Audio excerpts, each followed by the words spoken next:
Well, thanks for joining us today, Lisa. No, Lisa thank you Foyles. for having me. Yes, thank you. You're a woman of many talents: actress, writer, model, computer game expert. So let's talk about your book first off. Tell us, what was the origin of Ash Ridley and the Phoenix? Yeah. Oh, and thank you for the compliment. Yeah, sometimes I have too much going on and I just need to pick one and stick to it. Um, so back when I was living before I moved to LA and started doing the whole acting thing, I very much got into theater and like competitive dance and just really starting to be creative and put myself out there in front of people. I loved being on stage. And that was really all inspired by fantasy books. When I was younger, I would go to the library and just any book that I found that I liked the cover. Like they say, don't judge a book by its cover, but that's exactly what I did. As a kid, when you're 12 or whatever, you pick based on the cover. And, I just started reading these adventures of these young girls and, dragons and fairies and the such. And that really inspired me to become an actor. And, it really sparked my creativity. And just through the years, since reading those books as a kid, I've been developing this story in my head, kind of just stealing bits and pieces of fantasy that I've absorbed over the years. And it was just a couple of years ago that I'm like, you know what, I have to write this story. I have to kind of pay it forward. If this is the type of story that I wanted to read when I was a kid, like I owe it to other little girls my age to write this story and hopefully inspire them the way other authors inspired me, because that inspiration turned into an entire career.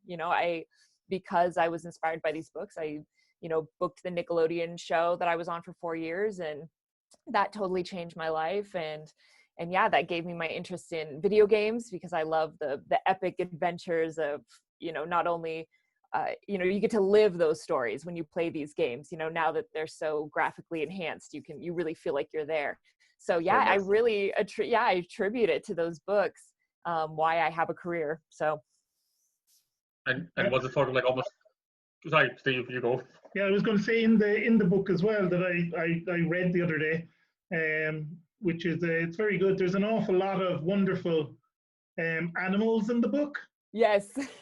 Did you have as many as I could cram in there? Yeah, did you have a lot of fun coming up with the different type of animals and what they'd look like? And I did. So it was interesting because, I knew that I kind of wanted this book to be, and first of all, thank you so much for reading it. That's so kind. Like, honestly, it blows my mind every time somebody tells me they read it. I'm just like, oh my God, like I wrote these words and you read them. That's so cool. I really wanted it to be this, this melting pot of every different magical, mythical creature that's ever existed. You know what I mean? Existed in all sorts of folklore and mythology from all over the world. So I was borrowing creatures from, everything from Scottish folklore to Indian folklore to Norse and, you name it. I wanted to, instead of taking the Harry Potter route of kind of inventing my own creatures, I wanted kids to be able to Google them if they wanted to know what they looked like, because there's so many of them that if I would have just come up with them on my own, it would have been like, there's a snarfle blobber and a blah, blah, blah. Kids would never be able to keep track of the hundreds of creatures I made up. So it was important to me to come up with creatures that already existed in folklore that kids could be like, oh, what does a griffin look like? I can just Google that and have a visual reference. So trying to help the kids out, Yeah. It's more inclusive. It sort of like gets them into the world quicker as well. Sort of exactly. Heightens reality. Yeah. I hope so. That's the goal. So I hope so.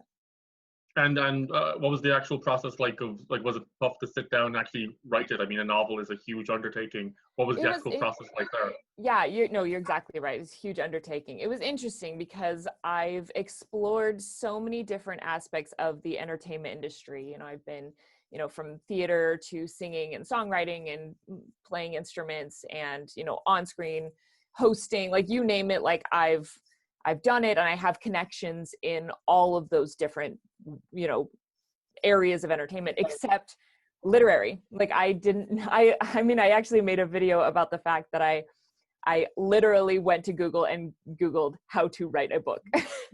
I just didn't know what the process was. Like, what do I start with? It's so different than you know, as you know, than screenwriting, and crafting a script to me is so much different than a novel.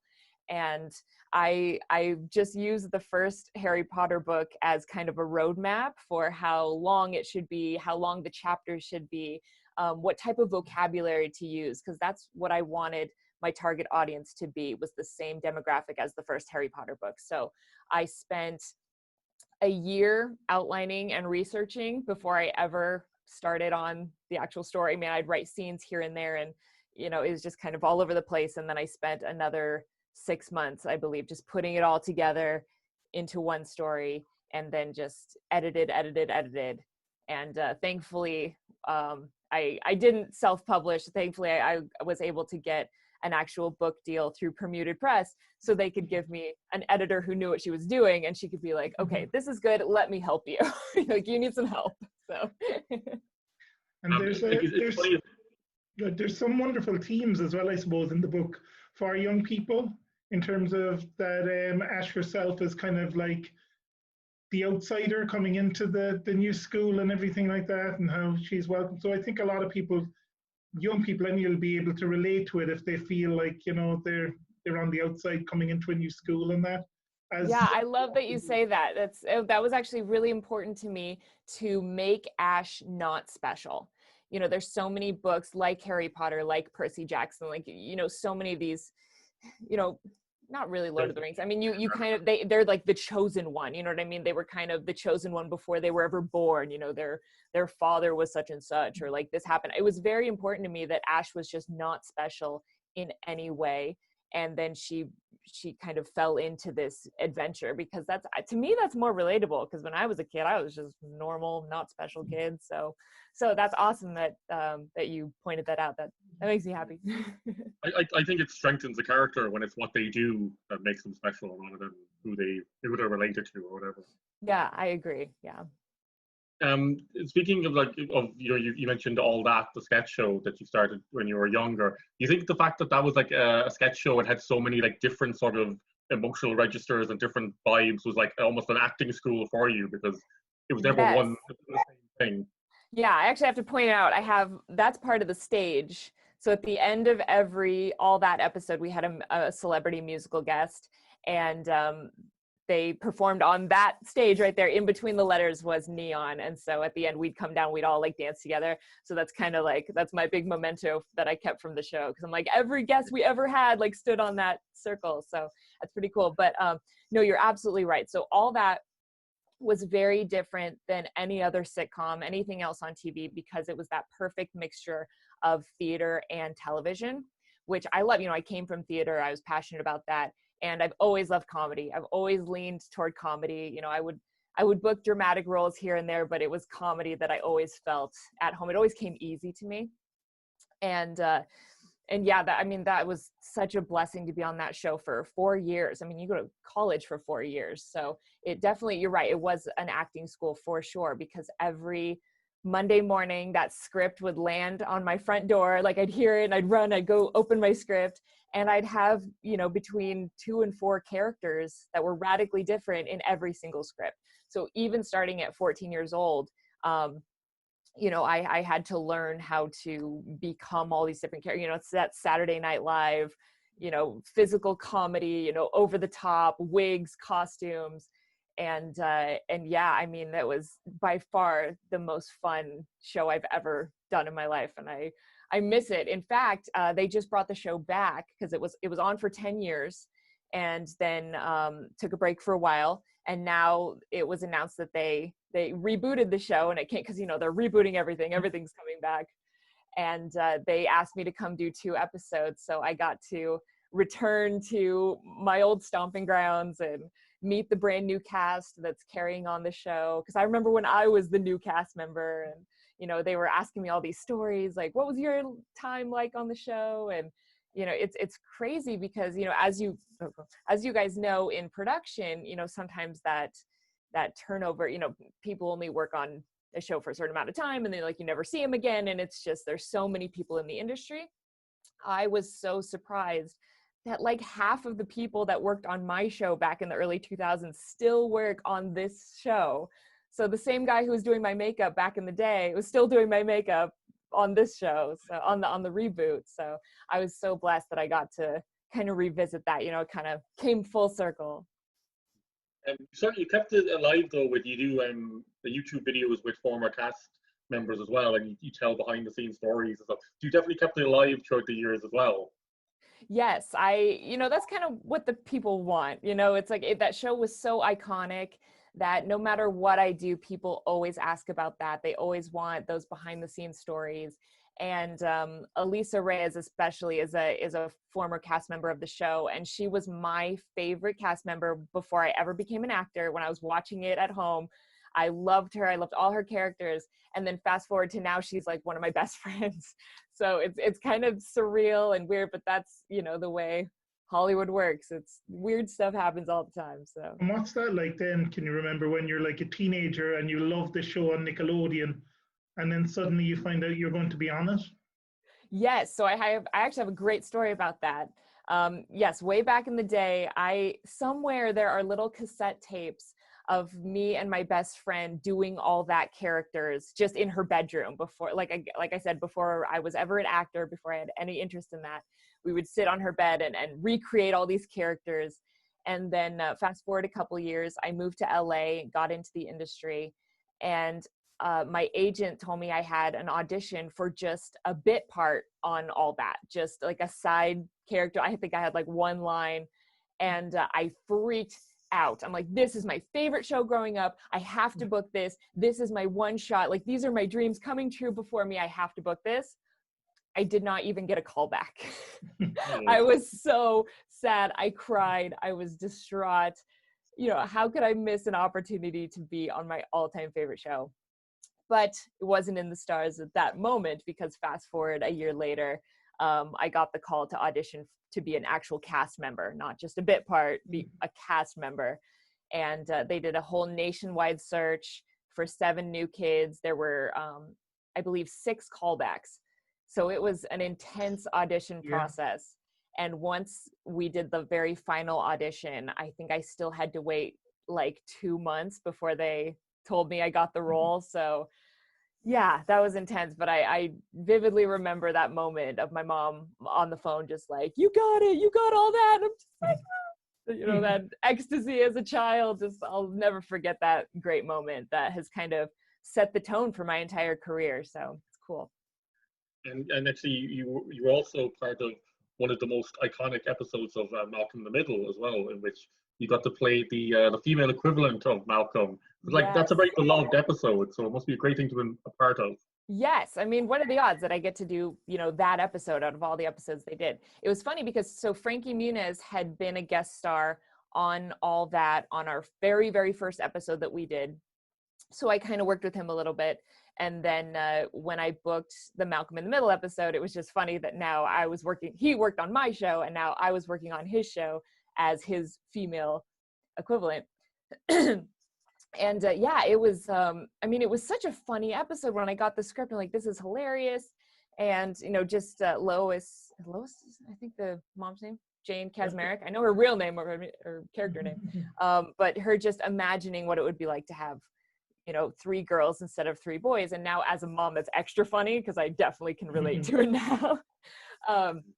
But yeah, when we were shooting the episode, it just seemed different than all the other ones because, like, you know, the like Hollywood Reporter showed up and like reporters were there and people were filming, and I'm just like, does this normally happen? And they're like, no, this is like a special episode because they had Bryan Cranston in the big, you know, fat suit, and he had to sit in makeup for hours and hours to try to, you know, look that way.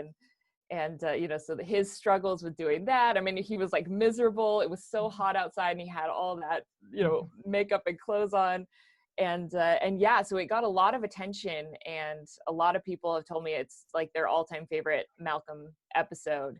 And I think it's really stood the test of time. So again, just so blessed I got to be a part of that show. You know, sadly, it wasn't a character that could have recurred. You know, it's always nice to get a recurring role on a show, but I kind of like more that it was more of an iconic role for the show as opposed to continue. Your one shot is totally endured in that like fan base. Yes, totally. Yeah. You also were involved with the TV show Leverage as well, which is a totally different change of pace. Where it's like an action crime show and stuff. And how was working on that? Yeah, different type of show, but I still played a comedic character as I do.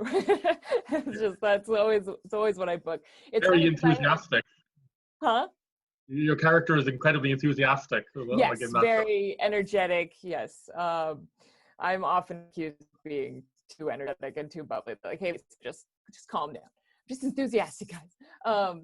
But it was funny. I had moved away from LA after all that to go to school and just kind of, I had been in the acting industry for many years as a child, and that world is all consuming and it really messes with your mind. And, right during that age, like 17, 18, when you're trying to figure out who you are and what you like, what type of person you want to become, I was facing so much rejection, as you do in the industry. It's just totally normal, but it was really hitting me hard and I was taking it way too personally.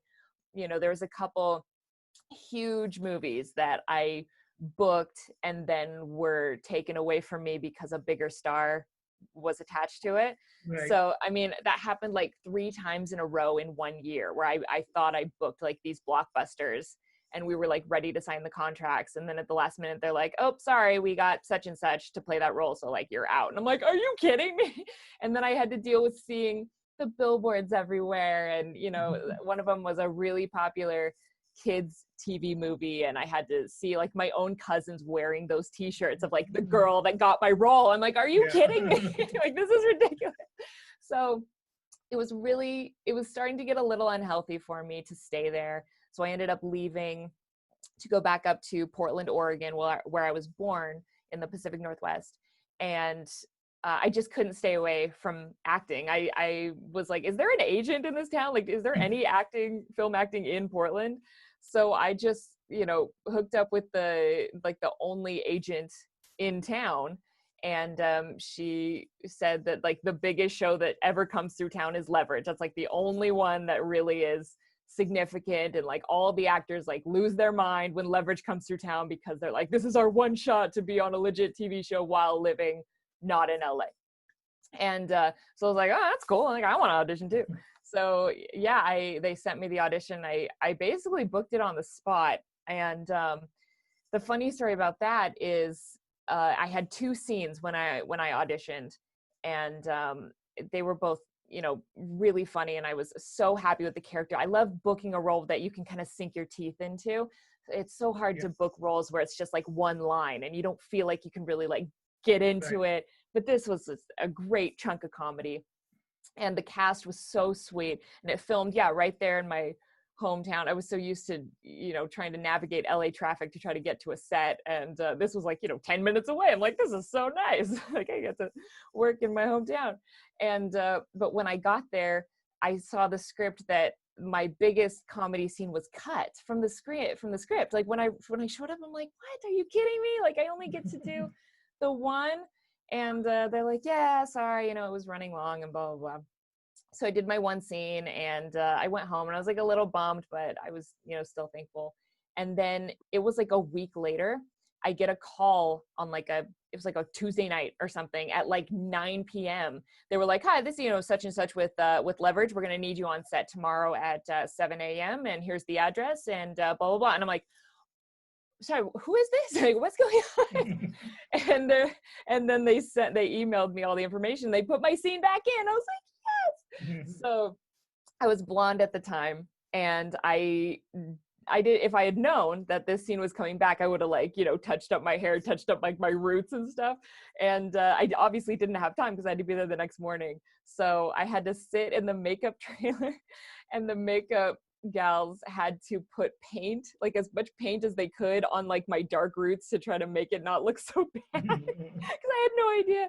And it still looks pretty bad when you watch it back, but I kind of think it adds to my character's comedy, so I just kind of go with it. But yeah, that was a funny experience to be called just out of the blue, be like, we need you on set tomorrow. Like, what? Okay.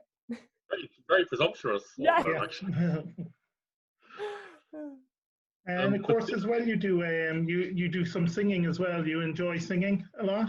I do. I was originally trained in opera singing when I was younger, and very difficult, very proper. I mean, my teacher was a stickler. I was singing songs in Italian. I had no idea what I was saying. But, I kind of say that opera to singing is sort of like ballet to dance. I'm also a dancer, so I did a lot of ballet, and you learn these fundamentals in opera singing that help you in every other genre. There are rock songs that I sing now that there's no way I could hit some of these notes if I wasn't originally trained in opera. So yeah, I've sung all sorts of different genres. I had a hard time for a while trying to pick which genre I like the best. I'm like, I just want to do it all. That's kind of been a problem with me in many aspects of entertainment. I just want to do it all. But I actually taught myself how to play guitar 3 or 4 years ago, maybe 3 years ago. And I kind of have that obsessive personality where if I decide to do something, I'm going to go all in and I'm going to be the best at it. And I'm not going to stop until I've, accomplished my goal. And I got pretty good pretty quickly. And then I started songwriting. So I didn't even mean to. It's kind of just like I was playing around with some chords and then it just became a song. And I'm like, this is awesome.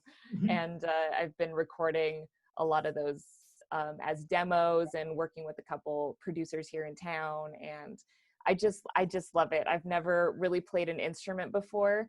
So to be able to, be my own background track and sing along, it's just like, it's this cool musical experience that I've never had before. That sounds so cheesy, but it's true.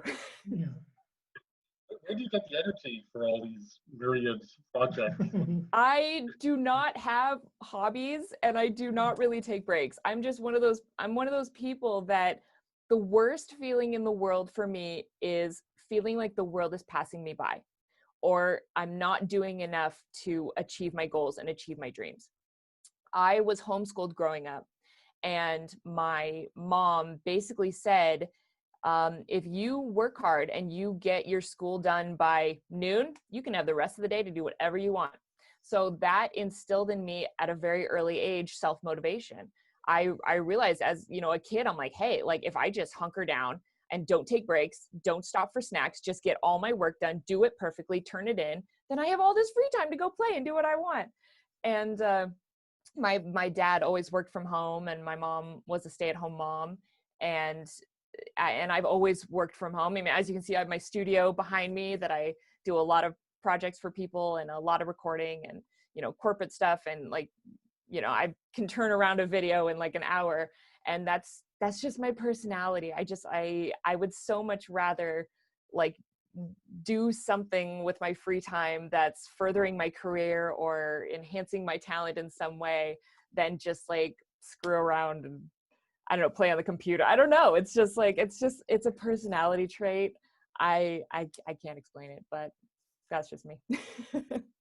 And actually, you spent some time in Ireland here, actually, where we are. You visited here, and you obviously are a collaborator and friends with Gavin Dunn, Miracle of Sound, as well. Yes, yeah. I was actually wearing his T-shirt last night when I was hanging out with some friends. So Gavin and I used to work on a website together called The Escapist, and that's where I first heard of him making all of his incredible songs, related to video games, and I was doing a top 5 show, like top 5 video game related stuff, very silly, very humorous.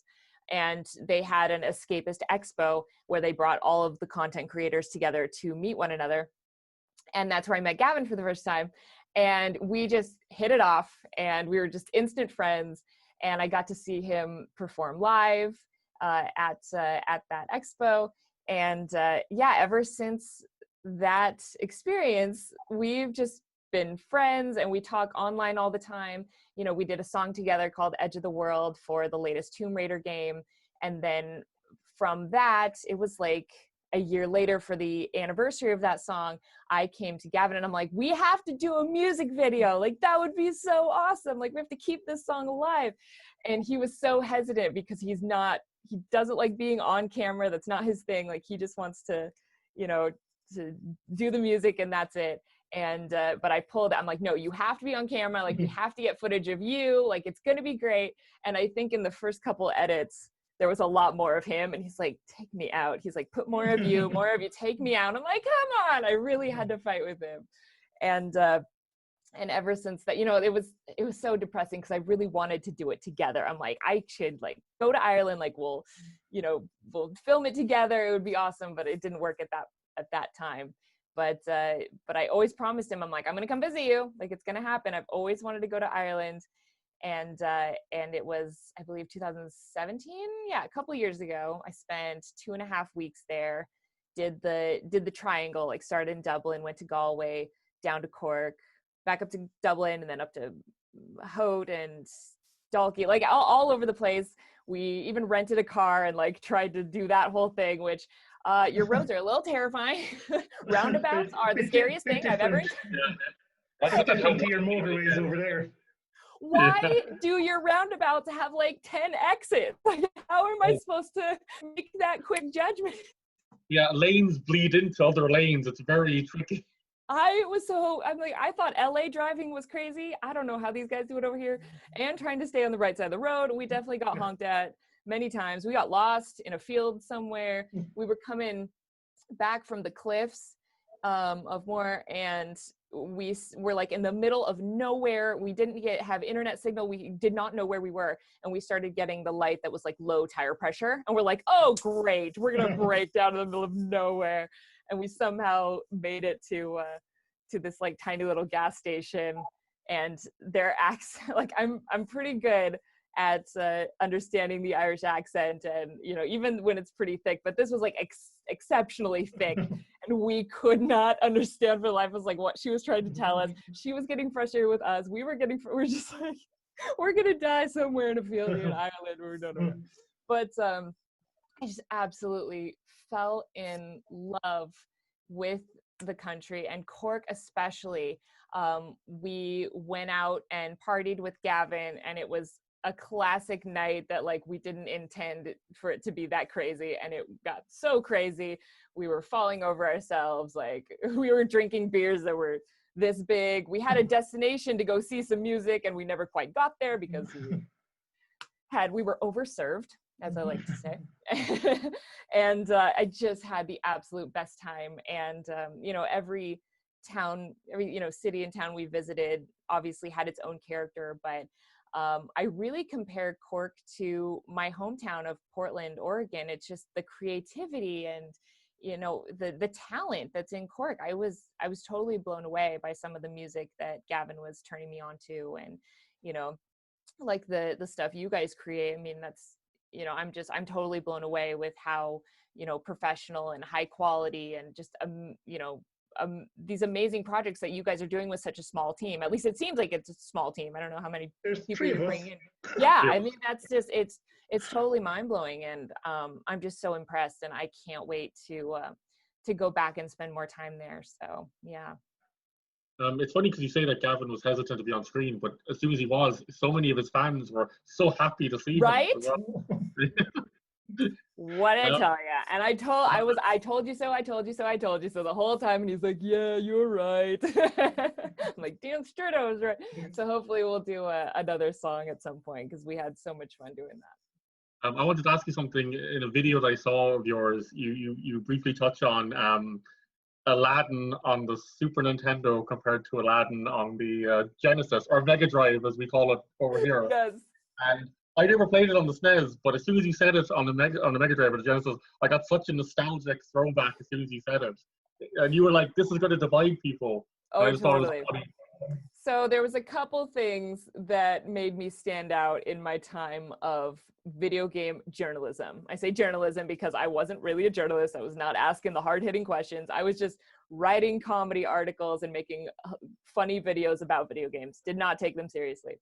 But yeah, it's funny because I was actually one of the, I mean, I'm sure people will get mad at me for saying this, but I really was kind of one of the first like gamer girls like in that industry to kind of have a presence online and in video form. I was writing for a website called Kotaku, and they were a very, very popular video game website at the time.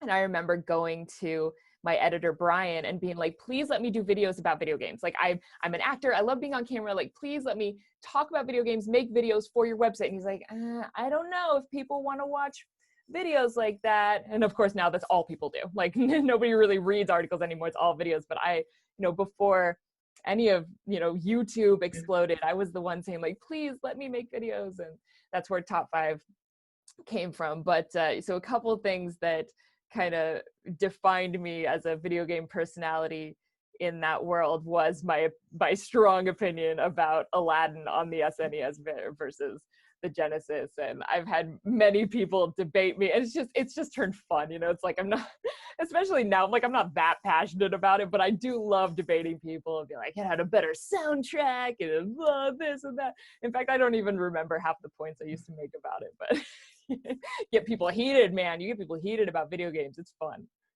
Like I said, you have a wonderful YouTube channel as well, where you have a lot of great funny stuff on there. But one of my favorite things, and I'm sure it's someone you're asked about more than any others, is Kevin. Your cat. Yes. Yeah, he's got to be around here somewhere. Relationship with the cat. Dude, that cat loves being on camera. That cat loves being. He can high five on command. I don't know if you've seen him do that, but you just go like this, and he which I've never seen a trained cat before, but if it gives him the opportunity to be on camera, he'll do anything. But yeah, he's just, I've had so many animals in the past where like I try to put them on camera and do like videos, and they're just like, I don't want any part of this. If that cat sees a camera being set up anywhere in my house, he will be front and center, just as involved as much as he can. So it kind of just became natural to put him on camera, because it really was, an authentic relationship of me trying to get him out of my way, like, get on camera.